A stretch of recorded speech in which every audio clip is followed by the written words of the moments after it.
بسم اللہ الرحمن الرحیم۔ ایک نصیحت زبردست انداز سے۔ میاں بیوی کہیں جا رہے تھے۔ عورت حسب معمول نوک پلک سنواری ہوئی تھی اور ٹیکسی کے انتظار میں کھڑے تھے۔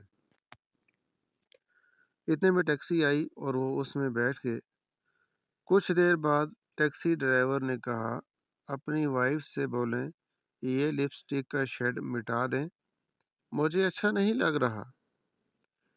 یہ سنتے ساتھ شوہر نے غصے سے اس کا گریبان پکڑا اور بولا، تیری یہ ہمت کیسے ہوئی جو تو نے یہ بات بولی؟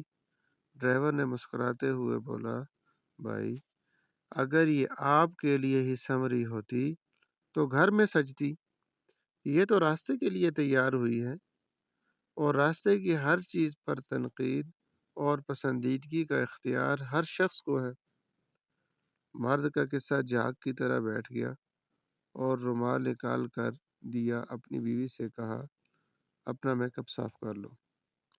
شاید اس بات میں حقیقت نہ ہو یا من گڑھت ہی واقعہ ہو، مگر ایک سچائی ضرور ہے، ہم عورتیں واقعی اپنے شوہر کے لیے کم اور لوگوں کے لیے زیادہ تیار ہوتی ہیں۔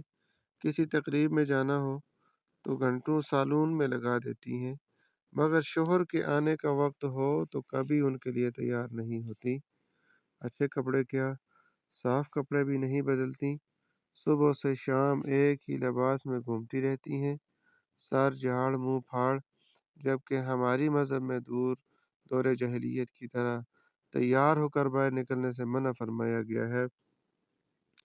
یہ نہیں کہا تم اپنے گھروں میں بھی سجا سنورا نہ کرو، بلکہ کہا گیا ہے زیبائش شوہر کے لیے ہے، مگر ہم اس کے برعکس ہوتے ہیں۔